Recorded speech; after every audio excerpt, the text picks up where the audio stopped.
Yeah, she's doing great.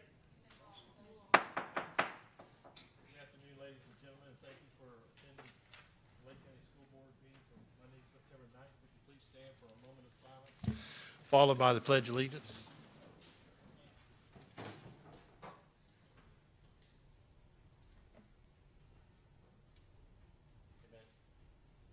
Pledge allegiance.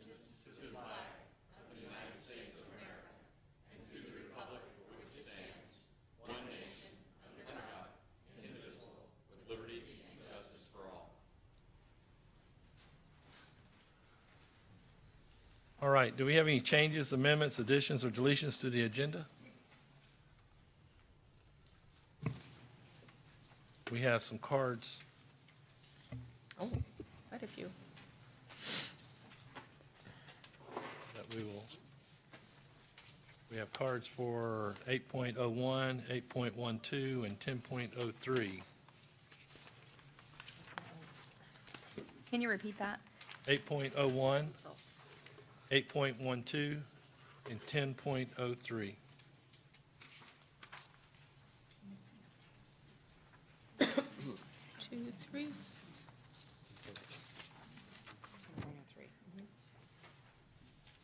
All righty. No one else has anything? Then we move forward with the approval of our minutes. Recommend approval of the minutes from the School Board Workshop August 15th, 2019, and the Executive Session for Collective Bargaining August 15th, 2019. So moved. Second. Motion and a second. Any further discussion?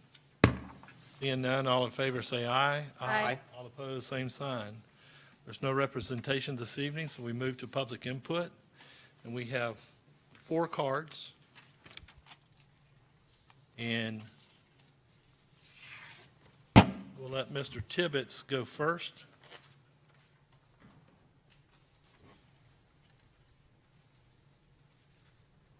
Thank you. Just briefly this evening, 2 things.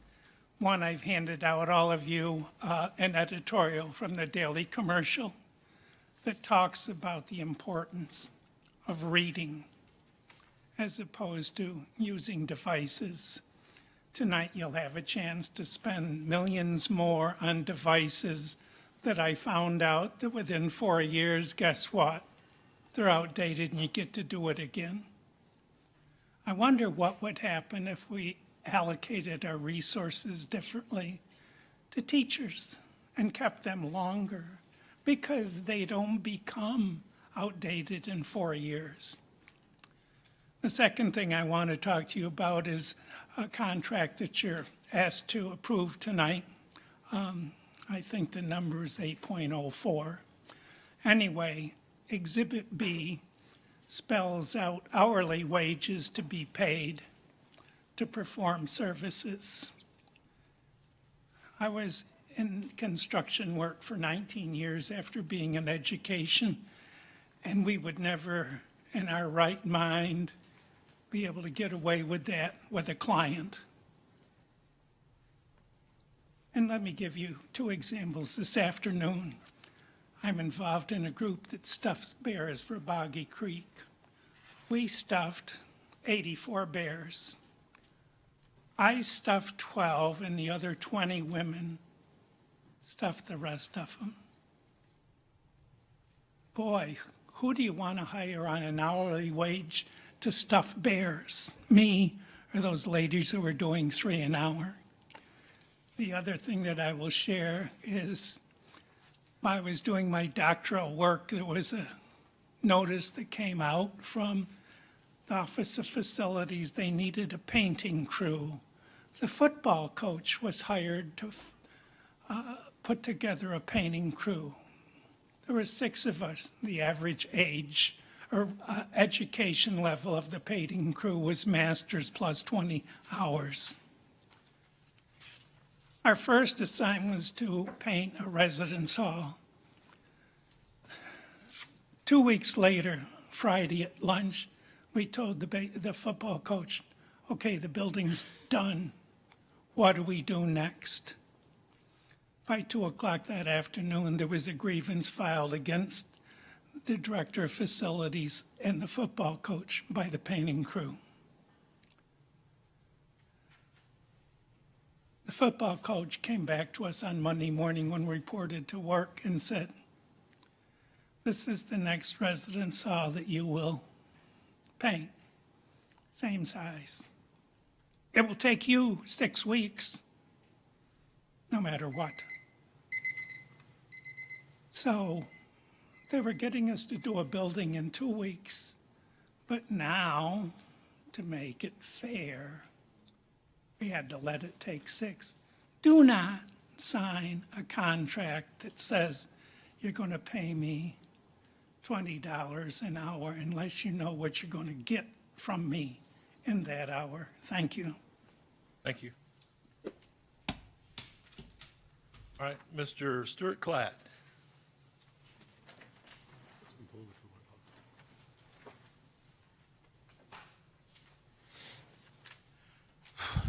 Good evening. Sorry I missed the budget hearing, but my cardiologist wanted to see me. Couple things. First off, in 1718, teachers forego raises in order to help the county get their finances back in order due to many multiple causes of sins past. And it looks like, with no offers on the table and people continually saying nothing's been budgeted, it looks like 19 and 20 is going to be the same way. So I went back and looked at some quotes. Let me get the right quote here. The one is from Stephanie Luke, when we were talking about the discrepancy of paying new teachers to experienced teachers. And I think the exact comment was, let's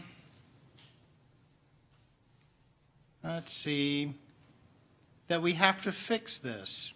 Bill Mathias, no one ever showed us, but we've got to fix this. So now it's been 2 years, and your legislators have failed you. The teachers, through our FEA lobbyist, in conjunction with Orange, Brevard, Miami-Dade, push for changes in the general knowledge test and an increase in base student allocation for every school district. I know you sit here every month and approve millions of dollars in spending, usually unanimously with no discussions. In May, department heads were told, do not plan for any salary increases. Now, you've passed a budget. We still have open contracts with classified and teachers. So the fact that, have you already decided that the contracts are mute and you're not going to negotiate? There's no money, so we just have to suck it up. I'm concerned and a little angry, actually. And teachers are not happy right now. We've seen 400 teachers hired this year already. We see teachers walking out the door. The discrepancies between new teachers and experienced teachers are still there, even though it was pointed out 2 years ago and promises were made to fix it, now that you knew it was brought to your attention. Now, there is no easy fix. We know that. But are we punishing the people who have increased your school grades, have increased your graduation rates, have increased your test scores? The people who are actually on the ground doing the work are the ones being punished. So the people who drive our buses, serve our students breakfast and lunch, teach our children, what's the choice that's been made? That's all I have to say. One other thing, just a side note. Last weekend was the AFL-CIO State Convention, and I was voted to be one of the vice presidents of FEA is doing a Fund Our Future campaign where we are recommending $10 billion in spending over 10 years to take Florida from last in funding to one of the top 10 in funding. Lake County, Florida funds our teachers at 46 out of 50. Lake County is 52nd out of 67. So our teachers are at the bottom of the nation. That's not a destination district make. So I look forward to working with you on some solutions. And I know it's going to be, oh, it's all the poor, nasty legislators' fault. Yes, it is. But we have to stop being victims and do something for ourselves the way many other counties in the state have. Thank you very much. Wait a minute, Mr. Klatt. Mr. Klatt, since you called me out personally, I want to speak to you for just 1 second. Back when we had the inequity in our tenured teachers versus our annual contract teachers. Right. 100% a morale buster, which our district had nothing to do with. The fix is, as I have spoken, I think I spoke to you about, is a teacher could move from tenure to annual, depending on their conditions, and they were to go to Chad Farnsworth and discuss whether it benefited them or not. In some cases it did, in some it didn't.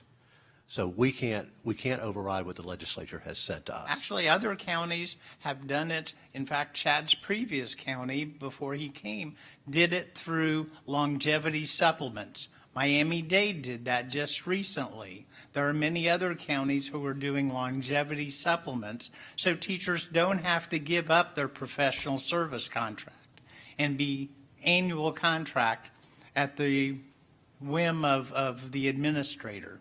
But I will share with you that no one is more angry about our situation than us. We have a revenue problem, as you just stated.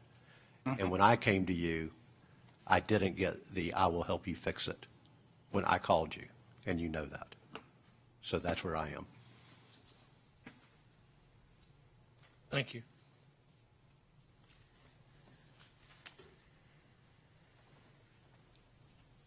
Next, we have Ms. Hubbard.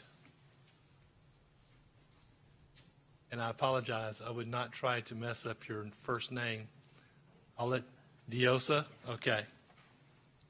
Good evening. My name is Diosa Hubbard, and I am here in regards to my daughter Cassandra.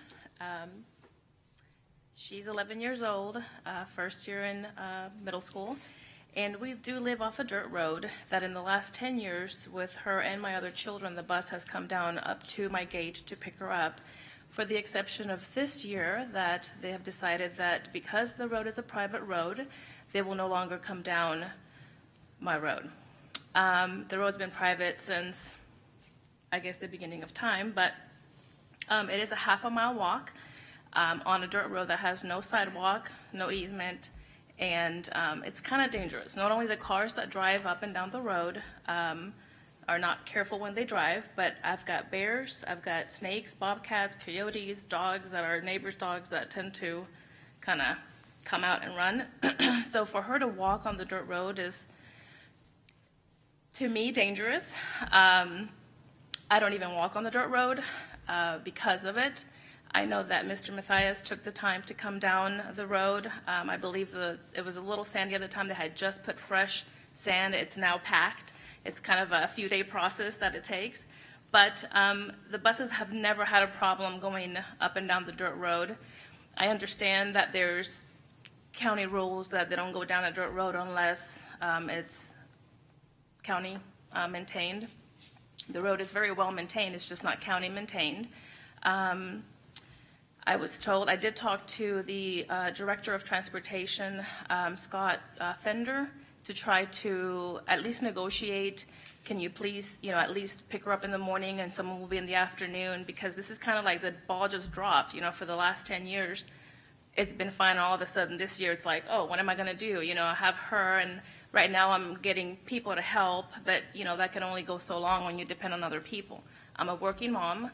I'm at the hospital in Orlando at 6 a.m. every morning. I leave the house at 4:30. The bus doesn't pick up until 8:40. I mean, that's kind of, I have to work. So, I'm here as a parent, implore you to kind of look into it, see what could be done. When I did speak with Scott, he made it sound like if she had an IEP, it was, you know, part of her IEP that they could do it. So kind of a catch-22, because you're telling me you can't go down a dirt road, but if it's part of her IEP, you can. She is on a 504 plan, but apparently IEP and 504 work independently from each other. So unless I switch her from a 504 to IEP, which I obviously haven't gone that far because I don't know what it all takes. Ultimately, I just want her to be safe, and I'm willing, if he can meet me halfway, at least to get her in the morning. I can be sure someone, at least this year, to figure out, maybe by next year we can get a golf cart, arm it up so nothing gets to her, and, she's a little bit older that she can drive a golf cart, but, for 10 years, all of a sudden, this year's no, so. Ms. Hubbard, you said someone put sand down?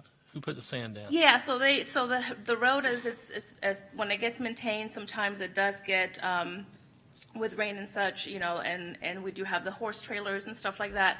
It does kind of make dips, and so they put sand to fill those dips, and then they have a tractor type that runs and packs it down. But do you know who did it? Who does it? The Wiggins maintain the road. Okay. Yeah. Okay. So I know about work, because when I saw the article, I went on and I Googled it and looked at it, and I know pretty much exactly where you're at. Okay. But I was kind of concerned about the road, how it was done and everything, but then it's not county maintained, but if it's a private road, that's why. So, if there's any way we could get the county to go down there and do some maintenance on it.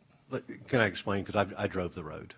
And at the time I drove it, it's 7/10 of a mile to your front door is what on my odometer. And the road is extremely narrow in parts, that it's difficult to traverse it. That it took me almost 20 minutes in my car, but my car sits low because it isn't divots. It was major holes because you have some dump trucks doing work out there. Because I had one right on the back of me almost until I pulled over and let him go around. It is not a safe road for our bus. I'm just telling you. That in addition, I did speak with your husband's boss about some flex time, and he was more than willing to do that. I think if you'll speak to him, Okay. that would allow him, your husband, to take your daughter up to the hard road. Right. There's also, by the way, there's not really a way to turn the bus. You have to do a 3-point turn, which certainly isn't safe. On the road that she ends, that you turn into, which I think has been deeded over to the county, though, right? It's not private anymore. No, yeah. Right. It's not a private road, but it just isn't safe for the bus. But there's a full circle to turn right before you turn down their dirt road. That seems reasonable, and it seems reasonable that, and the real switch is that you went from elementary school and the hazardous conditions and those kind of things all play a part of that discussion. Middle school, it does not apply. So that's where the big change is. And did work every angle that was possible, but in my heart of hearts, I couldn't advocate for it because I don't think it's safe for the other kids on the bus to be there as well. So that's just where my head's at. One piece, and maybe we can follow up afterwards to help me understand this, but she's saying that if there was an IEP in place, then we would say that the road is now suddenly safe enough for our bus to travel? Yeah, that's a new conversation. So that's the piece I don't understand. So if it's safe enough under an IEP, why would it not be, safe enough under? So it's just. They've been doing it so my other thing was, for 10 years, they've never had a problem going down the road. What's one more year until I can figure stuff out? That's all. And I know that, I think I printed the statute and it said not exceeding 6th grade. Well, she is in 6th grade, so she has not exceeded the 6th grade.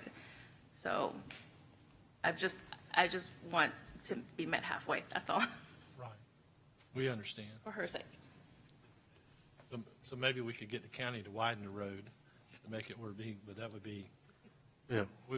We don't have no control over that. All we can do is ask. We asked years ago for a red light on 441 in David Walker, and that didn't happen either. You gotta have to have so many people shot or killed there, I guess. I don't have an answer to your question, Mr. Dodd, but I will get you an All right, answer and thanks make so sure much. that everyone, I'll respond to all of you so that you know exactly what the response is, and we'll let you know if there's anything more we can do, but, okay, thank you. Thank you. And thank you for your concern for your daughter. All right. The next two public items, inputs we will address at the agenda items. I just meant to talk about all 4 items. I was going to talk to you now. Go ahead, Mr. Yocum, come on forward. But you know you only got 3 minutes. Prop. Yeah. Very quickly, several things. The dirt road, I've been to most county board meetings, and they have a process for the neighbors to collect money together, assess themselves, and do the paving. And it's a contentious issue. I want to mention item 10.03. It talks about data sharing with the Achieve 3000. Achieve is the organization that originally was going to have a lot of those. They provided the service, I think, and gave the exams, and a lot of states stopped using them. There's a lot of questionable issues about their process. I understand you're using Achieve 3000? Okay. So I just want to say that data sharing, though, is a bad word, and that's what I saw. And I just wanted to say I hope that you have talked to some parent groups or something about that and make sure that that data is clearly not being shared to other places, which is what Achieve was known for doing. Okay, but I don't have any more information on them at this point. I want item 8.12. It's a Gray Davis, Gray Challenger, not Gray Davis, Gray Challenger contract that was added in at the very last minute on a revision of the agenda, and it's for $45,000. I just looked at that, and there's a right to audit in there, which is great. I was talking to the attorney. There's also a point where it says you can do public records requests, and so I just asked if somebody maybe could answer that issue, is that if somebody from the public was to request to see like the travel documents or other things that backed up the invoices that you're getting, that would be honored and you could get those. And maybe the attorney could answer that in a minute.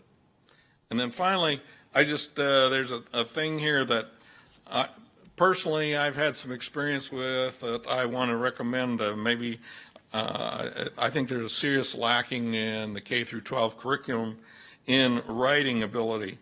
And I suggest that maybe you replace some classes with some, because there's critical weakness in your students, and that is the complete inability to write ads for social media on Marketplace, and this is a joke, Matthias, but they seem to not be able to write. If you go out and you look at the Facebook Marketplace and you look at Craigslist, you'll find that these folks cannot write a comprehensive ad.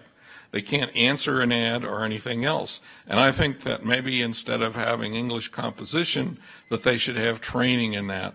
I have a whole thing I've written up I will give to the head of academics and a copy here, because I really think that it gets to the point, and I brought this carburetor only as an example of when you advertise a carburetor, you don't say old carburetor, you say it's a Holley 4777. It was designed with dual carburation and so forth, and so people will buy it. And your whole economy will improve if your students can write comprehensive, decent ads for selling items on social media. And with that, I hope have a good day.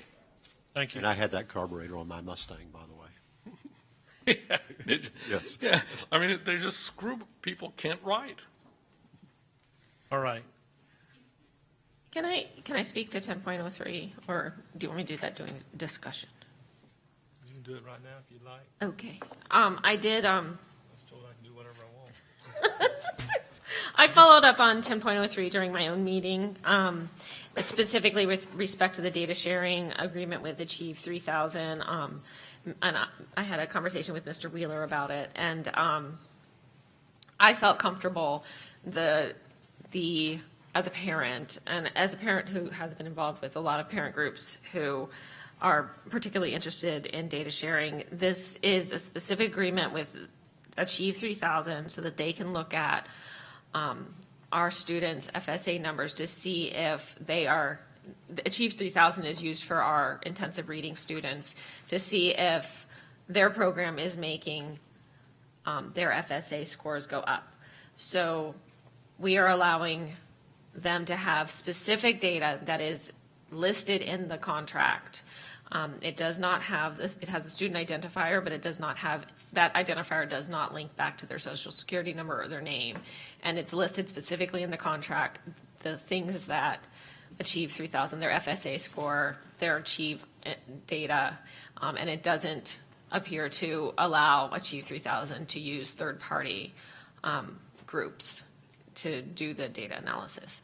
So I felt confident after I talked with Mr. Wheeler that we had a contract that was fair and safe for us, and it's advantageous for us to know if Achieve 3000 is a useful program and if it does correlate to the FSA, because otherwise we don't need to be using it, because we're really just using it to try and get these kids so that they can pass the FSA so they can graduate. So it's used in high school for getting the FSA score that you need in 10th grade to graduate high school. So that's the comments that I had. I felt confident in the contract after our discussion. So I just wanted to share that. Very good. All right. Ms. Cronin, we're going to go ahead and let you come forward on 8.01.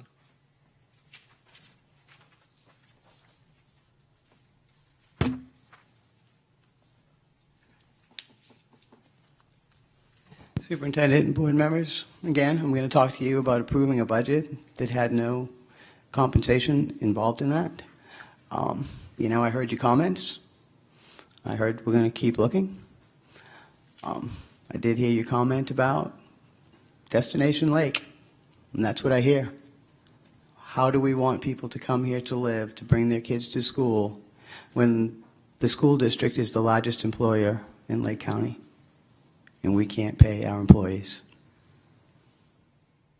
Okay? As LCEA said, I meet employees. I go to meet them at their work site. They're not there. They never show up to work. Or they come for a little while and find out what they're being paid and they leave. I don't know if you all look at the job openings, but we've had, over the last month or so, like 2 pages of job openings. Today, I think there were 5 teacher assistant positions at Beverly Shores because the teacher assistants have left there.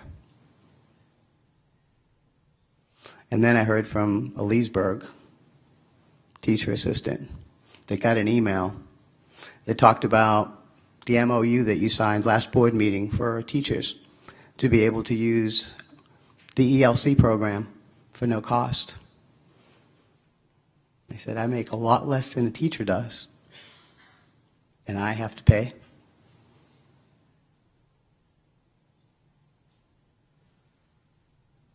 So I'm hoping you dig.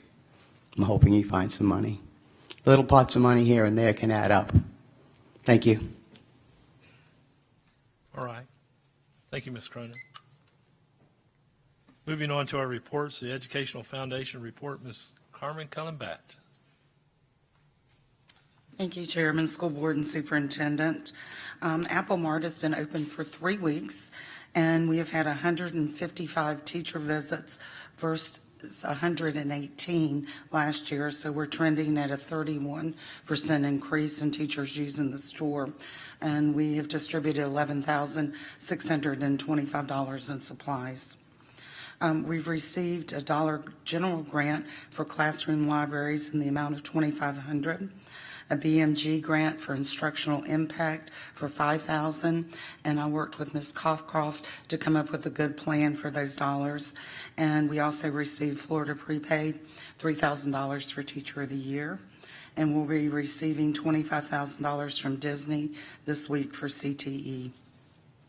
The foundation supplied food and games to 2 of the shelters, and my sweet husband, who found the family liaison shoveling sand to take to Beverly Shores, toted 17 bags of sand over to Beverly Shores to secure that facility. Last month, the board funded Leesburg High School, the Art Olympics program, in the amount of $1,650. Lake Hills for 8 iPads in the amount of $2,500, and Lake Mineola classroom libraries in the amount of $350.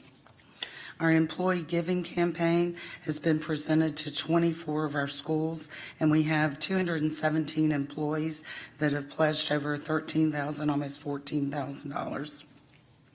Our board voted to implement term limits. New board members will have a 3-year term that can be followed by 2 additional 3-year terms for a maximum of 9 years. Our current members will have the opportunity to go on a 1, 2, or 3-year rotation with an additional 2 3-year terms. And then we've also implemented a circle of service for our outgoing board members that have gone above and beyond for over 8 years on the foundation board. Kurt Benny is almost completed with our audit and will be presenting to the Finance Committee and the full board by the end of the month. The foundation was honored as the High School High Tech Program of the Year for the state of Florida, and all credit needs to go to our instructor and facilitator at East Ridge High School, Mrs. Marconi. She does an excellent job with the program. Career and technical grant applications were distributed to the middle and high schools, and the deadline is September 30th. We have a meeting scheduled with CTE Director, with Mr. Carr and with Mr. Ritter to evaluate these applications before they go to the board for funding. There's a pot of $39,000 to distribute, as well as another $21,000 pot specifically for culinary. The Duke Energy Countywide Robotics Scrimmage for elementary and middle schools will be held on October 12th at Leesburg High School. There's no charge for the teams, and we can accept 32 teams, and those teams are in the process of signing up. The Scott Strong Golf Tournament on September 27th is sold out with over $70,000 in sponsor dollars this year. Presenting sponsors are the Hans and Kay Jacobson Foundation and Electric Services, Inc. And I got confirmation today that our marching knights will indeed be there. And we've been able to incorporate some fundraising opportunities for that band to recoup some of their losses from the fire. The Renaissance Fair is November 1st, 2nd, 3rd, 9th, and 10th, with Education Day on November 1st. The invitation went out this morning for free transportation to the first 3,000 students, and we already have 864 students signed up. Discounted ticket invitations will be going out to our school board family this week. And the cast, which is comprised of drama students from the South Lake area, are in their 3rd week of practice. These kids practice from 10 to 1 every Saturday and will between now and the fair. And so they are really, really excited. And in case you hadn't heard, Lady of the Lakes Renaissance Fair was named in the top 8 Renaissance festivals in the state of Florida. And we are actually shown in the 2nd place ranking. The Take Stock in Children's Scholarship applications went to an online application process this year. It opened September 1st, and as opposed to 8th graders, we are now bringing these students in the 9th grade. And in 9 short days, we already have 63 kids that have done a profile online. And the Take Stock Spelling Bee is this Thursday. We have 25 teams vying to bring home that traveling bee trophy, and Publix Charities is the presenting sponsor. The foundation board, after many years of being called the Education Foundation as opposed to the Educational Foundation, decided to do a fictitious name. Our corporate documents will remain Educational Foundation of Lake County, Inc., but we will be operating under a fictitious name, Education Foundation of Lake County, Inc. And our next foundation board meeting is on September 25th at noon in the district office. Any questions? Yes, Sandy. Just a question, on the Apple Mart, would it be possible to have someone get in touch with the science teachers at the high schools Sure. about some of their needs? Because we have a lot of concerns at times there in asking about more funding and Okay, and we can also send out the monthly funding form to them, Sandy. okay. Thank you. Thank you. All right, the attorney report. I don't have anything, Mr. Chairman. All right, then moving on to our new business, the consent agenda, Superintendent. Recommend approval of the consent agenda items 8.01 to 10.06. So moved. Second. A motion and a second. Any further discussion? I think the 10.12 was brought up, and I just wanted to, the professional agreement for Gray Robinson, our lobbyist, I just wanted to point out, in my opinion, they brought us the Eustis High School, the soon-to-be Eustis High School Construction Academy, the Leesburg High School Construction Academy, and an over $3 million adjustment for the compression fund, which brought in $3 million roughly last year. And I just wanted to, I'm just really grateful that we have them because that is a really good return on investment. If our stocks did that well, we would all be great. So I'm just grateful that we are renewing them and re-upping them. So I just wanted to comment on that. Just to tag on that, we also, when we hired Gray Robinson last year, that the offset over about half of it was because we had dropped our membership from the Florida School Board Association. So for the amazing gain, it's basically about half of what you actually are reading. That's a good point. Yeah. That's correct. All right, we have a motion and a second. Any further discussion? Seeing none, all in favor say aye. Aye. All opposed, same sign. Motion carries. Moving on to 11.01, Superintendent Evaluation Instrument, Mr. Johnson. Yes, so you've been provided a copy of the revised evaluation document that was very similar to the one used last year. It consists of 25 places that you need to make comment on whether the superintendent, where she falls in each of these 25 categories from exceeds expectation to unsatisfactory. After you do that, and I'll send it to you with a cover sheet to try to explain exactly which part to fill in. But I think we've made it fairly simple. Please continue to put any comments for each section on the document, and we'll get them in the compilation that we do. As soon as they're returned to my office, we will use the grading system that's been outlined in the policy and in the superintendent's contract, and provide a score and the information that her contract requires. Tonight, what we need to do is approve the format and this particular form so that I can send them around with the general instructions and directions and get them back as quickly as we can. All right. So the superintendent doesn't make a recommendation on her own evaluation. I move that we approve the instrument, the superintendent evaluation. Second. We got 2 seconds. Motion and second. Any further discussion? Seeing none, all in favor say aye. Aye. Same sign. No opposed. All right. Moving on to the superintendent's report. Only thing, Mr. Johnson, I ask when you do send that out, make it where we can do it on the computer, Oh, yeah. because I think they would be able to read what I'm able to type versus what I'm going to write. We'll do that. Thank you. And prior to completing the evaluation, as I move into my comments, we do have a workshop scheduled for Monday at 9:30. Where I will be going over the performance indicators and providing you some updates of some of the accomplishments and some of our challenges as we move into the new school year. And some of my staff will be along with me to help provide some detailed information. So you'll have that prior to completing the evaluation, if you so choose, as well as any individual questions that you have, time that you want to meet with me to review it. If you'll let me know, we'll get those on the calendar before you return those back to Mr. Johnson. Carmen mentioned East Ridge High School and the fire out there, which, were just devastating. One of those things. Just want to give you an update. I did speak with Ms. Llewellyn today.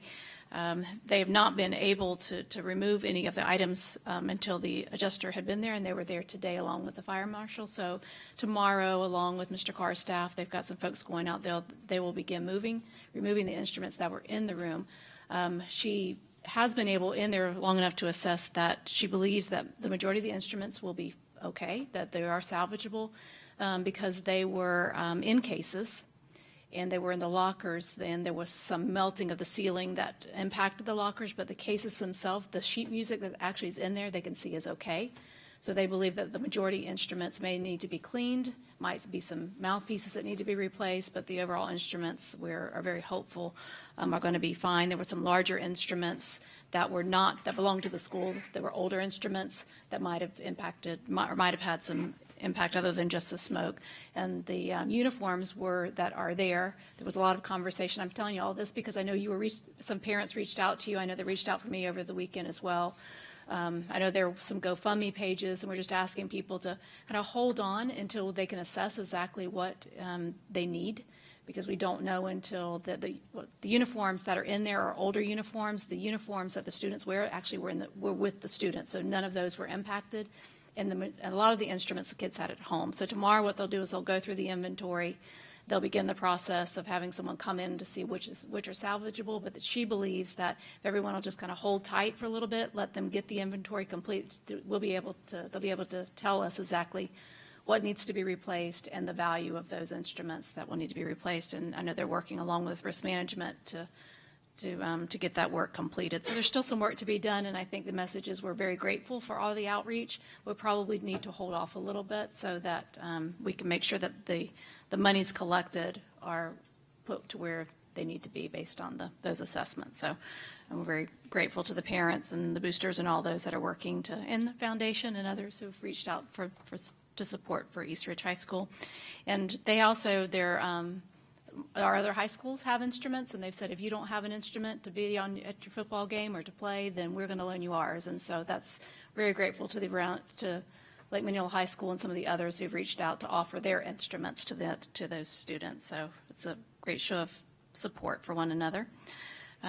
Speaking of showing of support, we're very grateful that we're not impacted by Hurricane Dorian, and our thoughts and prayers are certainly with those who were impacted. But there was so much work that was done in preparation of that, and we're grateful to all of our staff that worked so diligently alongside of Lake County Sheriff's Office and Lake County Emergency Management, and many, many days. I know Mr. Roy was at the EOC away from his family for around the clock, 24 hours a day for 5 or 6 days. And so we're grateful for the work that they've done and their dedication. And all those who manage shelters, they were more like summer camps than shelters. And I know Dr. Burns was at many of you stopped by and visited those shelters and saw that, we take care of our people, and we're very grateful to our staff that slept on the floor and on air mattresses to ensure that our community was taken care of. And so I want to say thank you to all of them.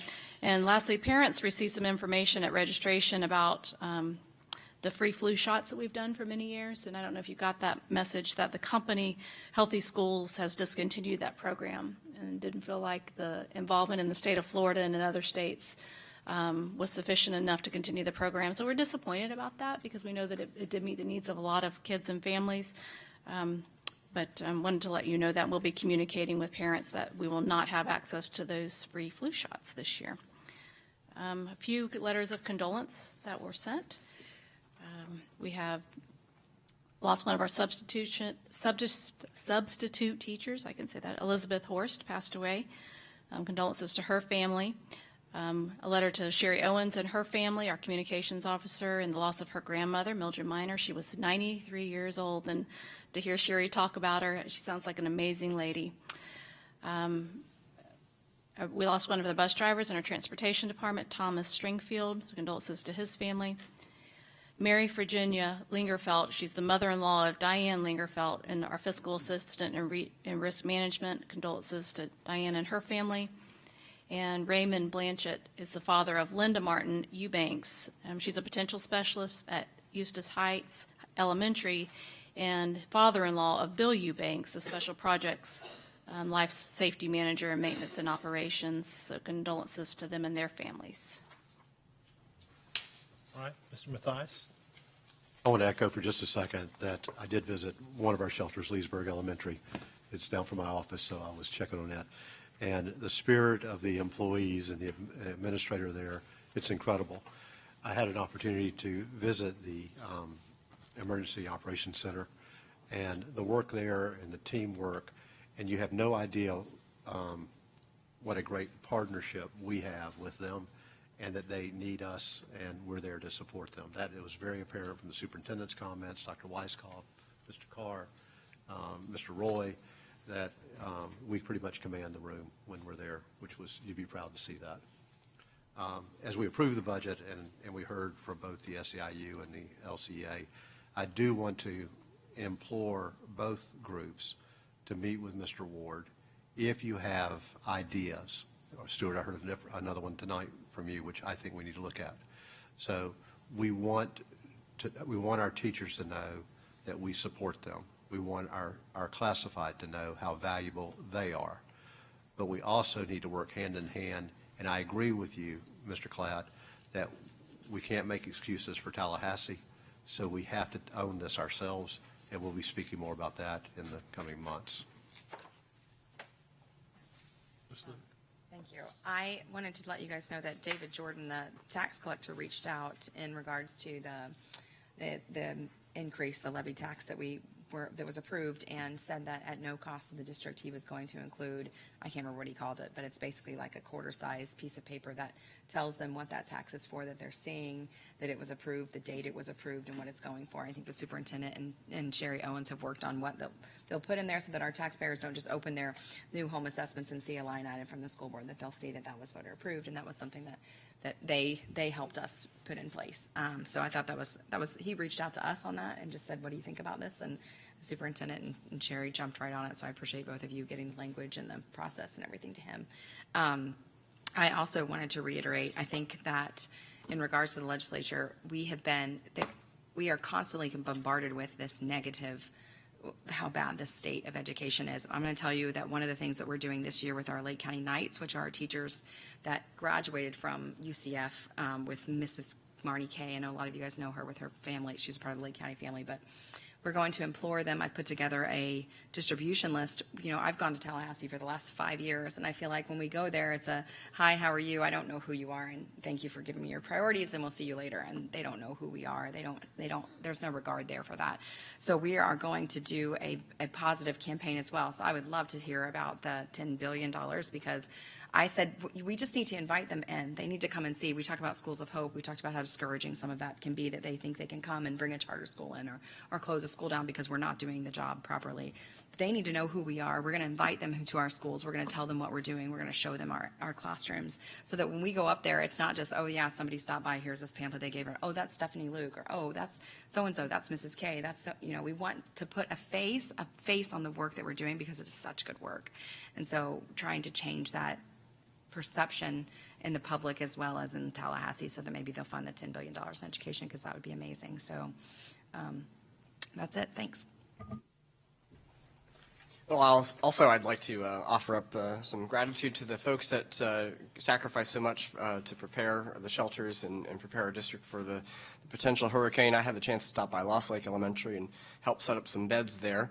And similarly, everybody was in great spirits and very cheerful and eager to welcome in all those that would come seek refuge. It was a pet shelter, so the Lake County Animal Shelter folks were there, ready to receive whatever strange animals walked in the door or were carried or leashed in And so that was great to see so many people once again be so dedicated to making sure that folks would have a safe place for that. And I know it's certainly not easy to give up all that time with your family, so many thanks to those that did that.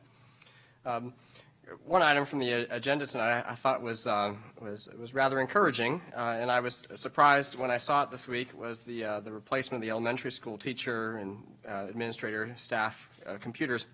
And I felt like we'd almost just done that. I remember when I first campaigned for the board in 2014, I was teaching, and that was one of the things I spoke so commonly about on the campaign trail, is that I had this computer in my room and it would just randomly shut down in the middle of a lesson, and all the computers were so old that everybody else's computers were doing the same thing, or it'd freeze and you couldn't do anything, and how do you function under those kinds of circumstances? So I made that a big priority when we took office in 2014, and the district was able to do that round, and then here just 5 years later, we're able to do it again. And I think that speaks volumes to the IT department and budgeting priorities to ensure that we're able to have a refreshed computer slate out there rather than waiting for these things to get 10 years old. So well done on that.